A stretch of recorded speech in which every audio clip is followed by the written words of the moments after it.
आज से लगभग लाखों वर्ष पहले सत्ययुग में जब रंभ नाम के असुर की जलती हुई चिता में उसकी पत्नी महिषी कूद पड़ी और खुद की आहुति दे दी, तब उस जलती हुई चिता में से महिषासुर के अलावा रक्त बीज भी बाहर निकला, जो कि स्वयं रंभ था।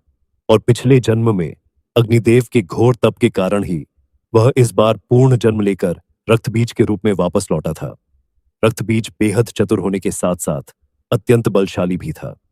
फिर भी वह अपने बल से संतुष्ट न था और इसीलिए वह अमर होने की कामना लिए जंगल की ओर चल पड़ा और फिर ब्रह्मदेव की तपस्या में लीन हो गया।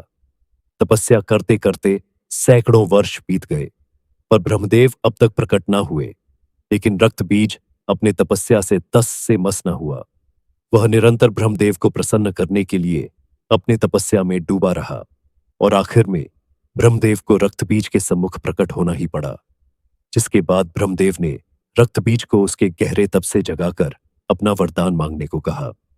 फिर रक्तबीज ने ब्रह्मदेव को अपना अभिवादन देते हुए उनसे सीधा अमर होने का वरदान मांग लिया, जिसके बाद ब्रह्मदेव भी सोच में पड़ गए।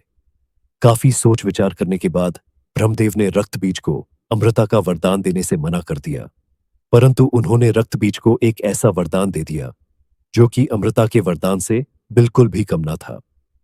दरअसल इस वरदान के दौरान रक्तबीज के शरीर से निकले रक्त के हर बूंद के धरती के स्पर्श मात्र से ही और रक्तबीज पैदा होंगे और उनके भी रक्त के धरती के स्पर्श मात्र से और नए रक्तबीज पैदा होते ही रहेंगे, यानी कि रक्तबीज के पनपने की कोई सीमा न होगी।